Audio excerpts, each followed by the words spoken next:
पास एक लैपटॉप है और इस लैपटॉप में प्रॉब्लम है कि ये ऑटो पावर ऑन का प्रॉब्लम है। तो चलिए इस वीडियो में कंप्लीट देखेंगे कि कैसे इस प्रॉब्लम को दूर कर सकते हैं, और ये प्रॉब्लम अगर ऑटो पावर ऑन का प्रॉब्लम आता है तो कहाँ कहाँ से ये प्रॉब्लम्स आता है और कौन कौन सेक्शन को चेक करेंगे ताकि आप तुरंत ही उसको रिपेयर कर सकते हैं। तो इस वीडियो में कंप्लीट बने रहिए। अगर आपके पास भी सेम कोई लैपटॉप है जो ऑटोमेटिकली एडाप्टर या बैटरी से ऑटोमेटिक ऑन हो जाता हो तो आप इस तरीके से उसे सॉल्व कर सकते हैं। तो चलिए मैं एक बार इसके कंडीशन को दिखाते हैं कि किस तरीके से ये ऑटो पावर ऑन हो जाता है। तो हम सबसे पहले इसके एडाप्टर को एक बार लगा लेते हैं। तो इसके एडाप्टर को हम यहाँ से लगा दिए और हमारे पास डीसी सप्लाई है और यहाँ से जैसे हम आउटपुट देंगे तो ये लैपटॉप ऑन हो जाएगा। तो देखिए जैसे ही हम वहाँ से आउटपुट दिए और एम्पियर लेना स्टार्ट हो गया और ये लैपटॉप चालू हो गया। ना ही कोई पावर बटन को प्रेस किए और ना ही कुछ भी हम प्रेस नहीं किए, लेकिन ये चालू हो गया। तो ये प्रॉब्लम है इसमें कि डायरेक्ट ये ऑन हो जा रहा है। तो चलिए इस लैपटॉप को एक बार ओपन करेंगे। अब ये प्रॉब्लम्स कहाँ से सकता है, तो चलिए ये पहले समझते हैं। तो ये प्रॉब्लम कहाँ से आ सकता है, या तो आपका पावर बटन शॉर्ट कर रहा होगा तब भी ये ऑटो पावर ऑन हो सकता है, या तो कुछ कीबोर्ड भी अगर शॉर्ट करने लगता है तब भी ये ऑटो पावर ऑन का प्रॉब्लम आता है। दूसरी, अगर आरटीसी बैटरी हमारा डिस्चार्ज हो जाता है तब भी ऑटो पावर ऑन का प्रॉब्लम्स आता है। डिस्चार्ज अगर हो जाता है आरटीसी बैटरी तो डेड प्रॉब्लम, या तो नो डिस्प्ले प्रॉब्लम, या तो ऑटो पावर ऑन का प्रॉब्लम आपको देखने को मिलता है। तो ये सारे जगहों से आपका ऑटो पावर ऑन का प्रॉब्लम्स आता है। इसी जगह पे चेक करेंगे तो हम इसे तुरंत ही ठीक कर पाएंगे। तो चलिए एक बार लैपटॉप को हम इसे ऑन कर लेते हैं और उसके बाद हम आपको कंप्लीट दिखाते हैं कि कैसे हम इसको चेक करेंगे। इसे खोलने के लिए यहाँ पे जो भी आपको स्क्रू दिख रहा होगा सामने ले आइएगा एक बार। तो यहाँ पे जो भी स्क्रू दिख रहा है सारे को ओपन करना है आपको एक एक करके। तो चलिए लंबा ना हो वीडियो, इसके लिए हम पहले इस स्क्रू को खोल लेते हैं। चलिए सारे स्क्रू को हम ओपन कर दिए। स्क्रू ओपन होने के बाद अगर देखेंगे तो एक स्क्रू हमारा लगा हुआ है, हम इसको भी ओपन कर लेते हैं। तो ये सारा स्क्रू हमारा ओपन हो चुका है। यहाँ से इधर से सारे को देख लेंगे, स्क्रू सारा आपका ओपन होना चाहिए। ओपन करने के बाद लैपटॉप को हम इस साइड में फिर से चेंज कर लेंगे और इसे खोलेंगे, क्योंकि ये ओल्ड मॉडल का डेल का लैपटॉप है। ये दोनों साइड से ओपन हो सकता है। तो किसी मॉडल में आपको नीचे से भी ओपन होता है, और जो पुराने लैपटॉप्स आते थे एक बार सामने लाइएगा तो उसमें हमारा क्या होता है, कीबोर्ड ओपन होता है, इसमें लॉक लगा होता है। इसको जैसे उठाएंगे तो ये ओपन हो जाएगा। तो चलिए मैं एक बार इसको ओपन कर लेते हैं। तो यहाँ पे लॉक लगा हुआ होता है, इस प्रकार से उठा के हम इसको खोल लेते हैं। कीबोर्ड को इधर खोलेंगे, यहाँ पे भी लॉक लगा होता है, इसको खोलेंगे तो कीबोर्ड हमारा निकल जाएगा। सारे स्क्रू को हम इधर से भी ओपन कर दिए ये पैनल के। अब इस पैनल को आप थोड़ा सा उठाएंगे, या तो आपके पास ओपनर हो तो ओपनर से भी आप उठा सकते हैं। तो इसको निकालेंगे, ये निकल गया। ये भी पैनल्स हमारे पास आ चुका है। अब देखिए ये हमारे पूरा मदरबोर्ड है। इसी मदरबोर्ड में अब हमें चेक करना होगा कि क्या प्रॉब्लम्स है इसमें। तो इसे देखने के लिए अगर हम यहाँ पे देखें तो आरटीसी बैटरी हमें दिखाई नहीं दे रहा है, इधर नहीं है। मतलब इसे हमें ओपन करना होगा पूरे तरीके से, तब हम उस साइड से चेक कर सकते हैं कि बैटरी हमारा चार्ज है या नहीं। उससे पहले हम एक बार देख लेते हैं कि हमारा जो पावर बटन था वो इस कनेक्टर में लगा हुआ था। अगर इससे प्रॉब्लम होगा तो इसके पावर बटन को हम हटा दिए तो प्रॉब्लम सॉल्व हो जाना चाहिए।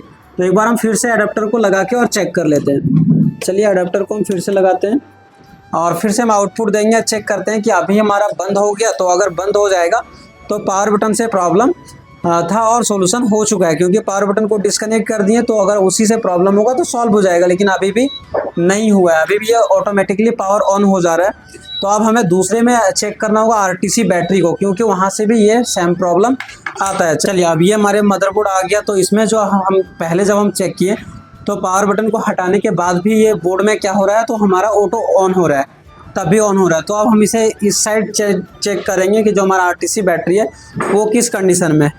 ठीक है, तो हम बैटरी को एक बार चेक करके देखते हैं कि हमारा मल्टीमीटर है 20 वोल्ट में सेट कर लिए, और बैटरी को चेक करके देखेंगे कि ये चार्ज है या नहीं है। तो हम यहाँ पे जब चेक कर रहे हैं तो ये बैटरी क्या है, पूरे तरीके से डिस्चार्ज है।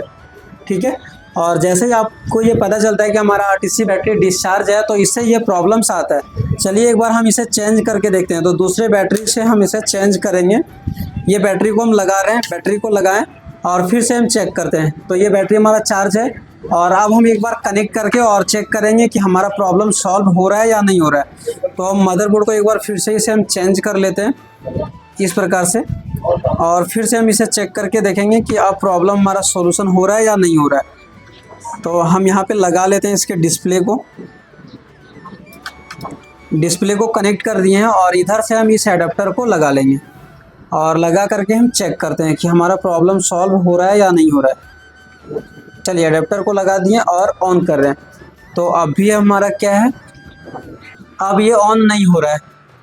तो देखिए जैसे ही बैटरी को हम चेंज किए अब हमारा क्या है, डिस्प्ले आना बंद हो गया, मतलब अब ऑन नहीं हो रहा है। अभी ये हमारा क्या है, बंद है, तो लैपटॉप अभी ऑन नहीं हो रहा। अब इसे ऑन करने के लिए क्या करना होगा, इसके पावर बटन को प्रेस करना होगा। अब इसे ऑन करने के लिए इसके पावर बटन को ट्रिगर करना होगा, तब ये ऑन होगा। चलिए हम इसके पावर बटन को प्रेस करते हैं, तो इसके जो दूसरे नंबर और तीसरे नंबर है, ये हमारा पावर बटन है, हम एक बार प्रेस करते हैं। प्रेस किए तो ऑन नहीं हुआ, फिर से प्रेस करेंगे। अब जैसे ही हम प्रेस कर रहे हैं तो अब ये डिस्प्ले आ जाएगा। तो एक बार हम इसे फिर से दिखाते हैं।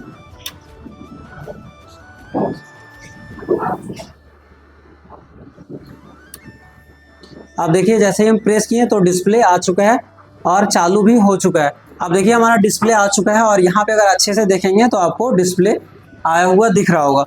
तो अभी जो हमारा इस बोर्ड में जो प्रॉब्लम्स था वो आरटीसी बैटरी से था। एक आरटीसी बैटरी के कारण ये ऑटो पावर ऑन हो रहा था।